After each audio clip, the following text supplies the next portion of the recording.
ಕಳೆದ 2-3 ದಿನಗಳಿಂದ ಪತ್ರಿಕೆಗಳಿರ್ಬೋದು, ಚಾನೆಲ್ಗಳಿರ್ಬೋದು, ಎಲ್ಲದರಲ್ಲೂ ಕೂಡ ಜಾತಿ ಗಣತಿಯದ್ದೇ ಸದ್ದು ಗದ್ದಲ ನಡೀತಾ ಇದೆ.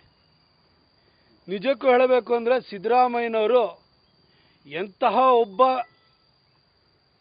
ರಾಜಕಾರಣಿ ಯಾವ ರೀತಿ ರಿಯಲ್ ಇಶ್ಯೂಸನ್ನು ಡಿಫ್ಲೆಕ್ಟ್ ಮಾಡ್ಬೋದು ಅನ್ನೋದನ್ನು ಇದ್ರ ಮುಖಾಂತರ ಸಾಬೀತು ಮಾಡಿದ್ದಾರೆ.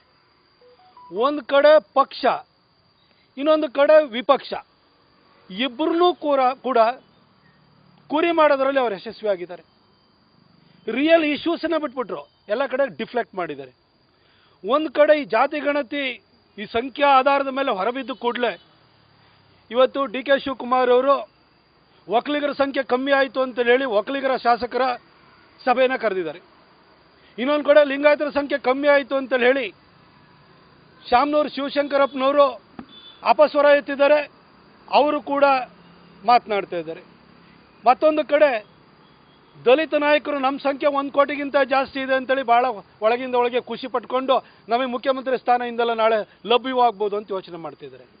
ಆದರೆ ಸಿದ್ದರಾಮಯ್ಯನವರ ತಂತ್ರಗಾರಿಕೆ, ಅವರು ಇಟ್ಕೊಂಡಿರುವಂಥ ದುರುದ್ದೇಶದ ಬಗ್ಗೆ ಯಾರು ಯೋಚನೆ ಮಾಡ್ತಿಲ್ಲ. ನಮ್ಮ ಜಾತಿಗಳ ಸಂಖ್ಯೆ ಕಮ್ಮಿ ಆಯಿತು ಅಂತ ಹೇಳಿ ಎಲ್ಲ ಯೋಚನೆಯನ್ನು ಮಾಡ್ತಿದ್ದಾರೆ. ಆದರೆ ಸಿದ್ದರಾಮಯ್ಯನವರು ಒಡೆಯಕ್ಕೆ ಹೊರಟಿರೋದು ಒಟ್ಟಾರೆ ಹಿಂದೂ ಸಮಾಜವನ್ನು ಅನ್ನೋದನ್ನು ಇವರೆಲ್ಲರೂ ಅರ್ಥ ಮಾಡ್ಕೊಳ್ಬೇಕು.